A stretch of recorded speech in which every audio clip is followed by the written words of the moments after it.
esimu yo nkulu nnyo, communication yo esalawo nnyo. Kyova olaba mu masomero agategerekeka tebakkiriza abaana kuba n'amasimu. Nze njogera n'abantu bangi ab'obuvunaanyizibwa mu ggwanga muno, nkyebaliza Katonda kubanga yanzija mu kasasiro, naye mbadde n'abantu bangi abagenza okwapugradinga mu magye. Babawera nkendala ng'avudde ku mmeja, yeeyongerayo avudde ku kapiteeni, avudde ku ani, emyezi gy'amala ekimaka taba na simu. Bye bamusomesa bisobole okuyingira. Nsaba n'abantu abakulu, disipulini y'omu magye yeewuunyisa. Bakujjako essimu ng'olina omukazi n'abaana, teri kuwuliziganya. Era bakazi b'abamagye nabo magye gennyini. Kyobola baba kuwalanka mukazi wabeerawo yazikwambaza yamwaba naye yali takuwuliza ng'oli ku misomo. Babajjako essimu basobole okubaako bye bateeka mitwe gyabwe. Kati mu mulembe gwaffe guno ekimu ku bituulidde ebirabo byaffe, ekimu ku bituulidde okumanya kwaffe, ebituulidde okutegeera kwaffe, ebituulidde papasi yaffe, essimu ekwata kisooka.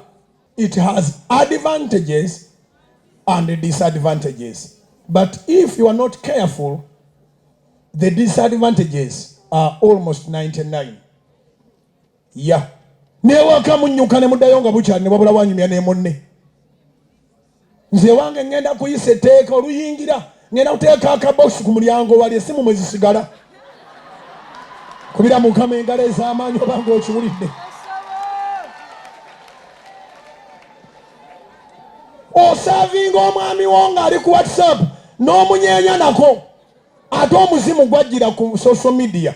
Bwe bakuweerezaayo akagambo towumula nga tokazizaayo, ate bwanguwa okudda ogamba kamuweereze kano nteekemu fooko, oba wakakaweereza n'aweereza akalala, omukono gubadde gwenda ku fooko n'ogukomyawo, omukyala n'akutunuulira. Ne lwe mugenze awutu era mubeere locked up mu masimu. Mwambye eki, even when you go out you are locked up in the gundi ono phones. Kwegamba ne mugenda out for 2 hours ne munyumiza 1 minute.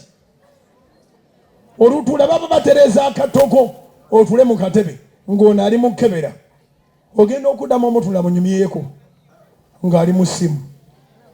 A phone is a distractor, is a dividing factor. Kyevudde gamba nti bw'oba oyagala okola erinnya, bw'oba oyagala personality yeeveeyo, image yo etegerekeke, bw'oba oyagala obeere brandi mu nsi muno, kebera abantu b'ocommunicatinga nabo in 7 days. What kind of development are they bringing to you?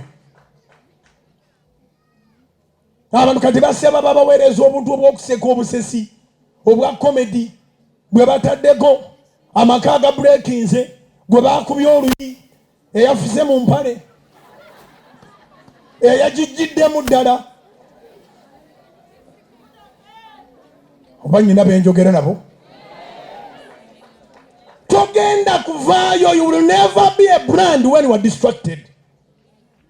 Erinnya lyo terigenda kuvaayo ng'abakunoonya tibakulaba. Essimu eya bizinesi abantu balina essimu 5, abalala 6, omulala alina akasero atambula n'akasero k'essimu. Kaakati eya bizinesi evuga ng'oli kweriko social media. Eya bizinesi nevuga nesirika, nevuga nesirika, nevuga nesirika.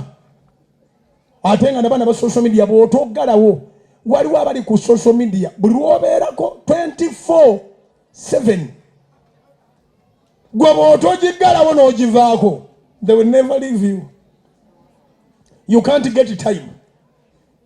N'olwekyo essimu njagala gyogerako nnyo olwaleero. Kebera essimu yo ekufuukidde omukisa oba yeekusiraanyiza. Essimu ebawadde okukwanibwa emizimu. Mu mawanga ssimu gye ziva abantu babatta ne basanga mirambo, naye nga yagenze kusisinkana gw'abadde naye ku ssimu okumala kumpi emyaka 3.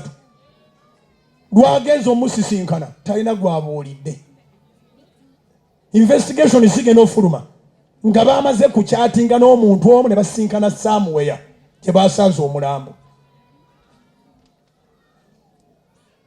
ekyo kijja kuntwala ku kye bayita friend. Mukolagana n'abantu nga tomulabangako. Nze ndowooza mukolagana na mizimu kubanga abamu mulina abantu emitwalo 10 tosisinkanangako 100. Friendly request ziringa friendly request. Kati njagala kubuuza ate nsomese. Who is your best friend? Kiwandiike. Tosobola gamba nti bye nasomeseza tubabitegedde kubanga nze siri omu ku bali abayisa oluzungu mu nnyindo. Who is your best friend? Ayogera n'osigala nga totegere na kibuuzo naye ne weekaza oga nange mbitegedde tibagandi nze sibitegeera. Who is your best friend? Who is your best friend? Now kati ngenda kusomesa mukwano gwo atasobola kuva mu kirooto kyo, mukwano gwo atasobola kuva mu bulamu bwo, mukwano gwo atakolerera kukumenya mutima, mukwano gwo akuzzaamu amaanyi abantu bonna nga beebase ye ggwe. Zikubire waggulu obanga okitegedde bw'omala wandiika. Your best friend is none other than you. You. Abantu batuuka ekiseera ne beekyanga. Omwami n'agamba nti singa ofa naye nga mwali mwerwananga mwenywesa n'okwenywesa. Bannange yejjukirako kasookedde mugira mwakomadde okwenywesa. Olwaleero mwenyweseeko.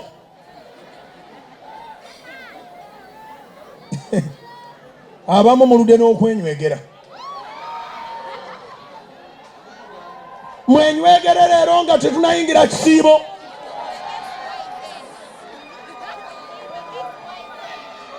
Sigambye kunywegera mukwano gwo, ngambye mukyala wo oba omwami wo. Okay. Abantu batuuka ekiseera ne bakyuka ne beekyukiragana. Naye gwe tosobola kutuuka kiseera ne weekyukira. If you are the best friend of yourself, then you are a good friend to make. Zikubire waggulu obanga okitegedde. Bw'otuuka ku ddaala lya mukwano gwo asinga nga ye ggwe, then osaanidde okukolebwako omukwano. Abooluganda, teri kintu kiri mu nsi muno nga kugwa ku muntu yeekyawa. Kiwandiike, tuli mu lesoni. Omuntu eyeekyawa, omuntu ateeyagala, omuntu atakyeyagaliza, nga ne bw'oyogera ku bintu ebirungi nga ni maama nze nga mbitwalawa saagala. N'omugamba emmotoka n'agamba saagala. N'omugamba akakadde ka dola n'agamba nga nkaagazaaki tombuulira. N'omugamba visa n'agamba nga ndagawa nvaako. N'omugamba okufumbirwa n'agamba nga nfumbirwamu ki twala eri. N'omugamba okuzaala n'agamba nga nzaala ki. Ebintu byonna byonna Setaani bye yatutondera nga ye yabimutamya ddanga naye nnyini yeekyawa. N'omubuuza naye okolera ki nga nkolera ki. Omubuuza nti naye okolera ki ng'abuuza nti nga nkolera ki. Nze nga nkola. Gwe tokimanyanga nti sene nazivaako. Kankubulire sene nazivaako, abakazi nabavaako, ensi nagivaako, nga bintu byonna yabivaako. Oyo okumusanga wakiri osanga mwengo.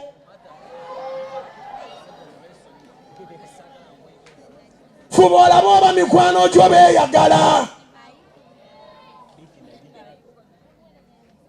Mukwano gwateekwa okuba nga yeeyagala. Eyeeyagala ayagaliza. Eyeekyawa ebyamulema nawe tabikwagaliza. Kubira Mukama engalo ez'amaanyi obanga otegere kye ŋŋamba. Kyenva gamba kebera essimu yeekuleetera ki? Okusooka ova mu kyalo nga tolina ssimu. Naye kati ogenda okulaba nga bakugeya naye nga soosi yeggwe. Babijja kugwe ne babiteeka ku social media.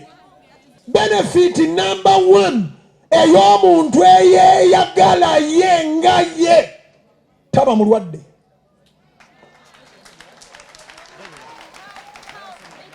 Taba mulwadde, talina kimulwaza pressure. Pressure ziva ku kwepakira mu mitawaana mu kifo ky'okweyagala n'obeera mu kweraliikirira.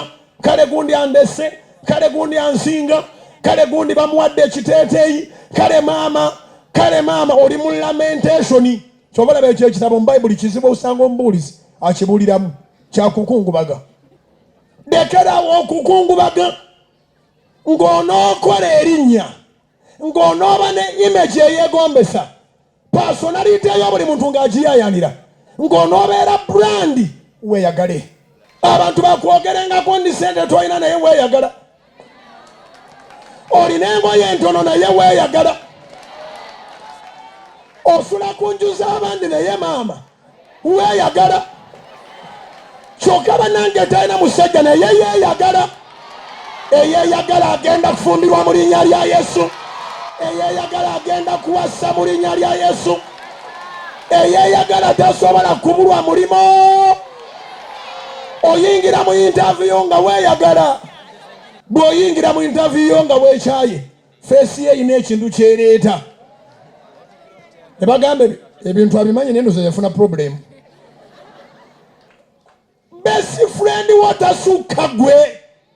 Abantu bonna bagenda kuzzaamu amaanyi nga wezizzaamu dda amaanyi. Abantu bonna bagenda kunyweza nga bamaze dda okwenyweza. Abantu bonna bagenda kugamba nti ogenda kuwangula nga wawangudde dda. Abooluganda bye weetaaga biri mundaayo. A name is not something that will be given to you. No, it starts with you and it goes externally. Kitandika naawe. Njagala Katonda beeko kyakola nga kitandika naawe. Kasoma bw'asanga nga weeyagala, awulira ng'eddoboozi liva mu mutima gw'omuntu eyeeyagala. Omuguzi yenna bw'asanga nga weeyagala, awulira nga tayagala kulekeraawo okugulako. Oyogera ng'ova munda muli mu kweyagala. Ogenda okulaba ng'aguze ne byatagirinde. Ate kano obadde okatunda mmeka? Kubanga weeyagala. Oba n'ekisa. Eyeeyagala Katonda amussaako ekisa. Mulekerawo okuyombesanga abantu be muyina mu masimu. Kale maama nempeza birthday. N'otampeereza, I thought you are my friend. Nga yagyerabidde dda birthday yo. Temukwatako. Oyogera onoonya kukyayira abantu bwereere. Birthday yo gwe oba ogyeyagalira. Kubanga bwe wazaalibwa Katonda gwe gwe yazaala, gwe gwe yasindika, gwe gwe yaweereza, gwe gwe yawa assignment, gwe gwe yawa obuvunaanyizibwa, gwe omutendereza. Yakutonda omutendereze naye akuwa obugagga bwe. Abooluganda, olwaleero njagala oyige nti if you are to build a name, if you are to build an image, if you are to build a personality, if you are to become a brand, be self-loving. Weeyagale. Nsanyusa okulaba mukwano gwange. I love you. He's a gifted man. He's a man of God. If you don't know Pastor Jingo, you are in trouble. Please come. You are a wonderful man. You are a wonderful man. May God bless you with more knowledge and great life. Would you like to introduce who you are? Well, my name's Agnes. I am married to Jen Okoreta. We are blessed with 3 children. Recently, God gave us a grandchild. My daughter was stuck for 10 months. I went to Pastor Jingo. I was in tears. He said, no. He touched the girl's pregnancy, anointed her, and the baby started kicking. I have a 9 months baby. Jajja ddayo otuule. Kubira Mukama engalo ez'amaanyi obanga otegere kye ŋŋamba. Zikubire waggulu zinoge mu linnya lya Yesu. Olwaleero salawo nga waddeyo mu linnya lya Yesu era omwana bwe gamutuukako ne maama we ne taata we family yonna. We have dedicated this anointing to make a great change in Jesus' name. Oba otegere kye ŋŋamba, weeyagale. Mbuliza ne bantu osalawo ddi okutandika okweyagala. Teweyagala lwa kiteeteeyi kipya, teweyagala lwa ngatto mpya, teweyagala lwa ssaawa mpya, teweyagala lwa kaviiri kapya. Weeyagale kubanga Katonda yakutonda mu kifaananyi kye. Katonda yakutonda mu kifaananyi kye. Weeyagale abooluganda, eyeeyagala ayambika, eyeeyagala ayagalika. Omuntu eyeekyawa tayagalika. Era bwadde bali ng'agamba gunitanjagala negunitanjagala negunitanjagala negunitanjagala, n'ombuuza nti wakijjawa nti tebakwagala, nagwe tobalaba. Atunula obuyalooza nawe omutunulidde bubi. Weeyagale mu linnya lya Yesu, weeyagale mu linnya lya Yesu. Nsaba olwaleero osale emyaka kubanga ogenda kweyagala. Nsaba olwaleero osale emyaka kubanga ogenda kutunula ng'olaba osaanira. Nsaba olwaleero osale emyaka toddamu kukungubaga eyafa, eyawona, omulamu yasigalawo olw'ekigendererwa. Waliwo ensonga Mukama z'akwagaza, olina by'ogenda okukola mu mulembe guno. Kitwale.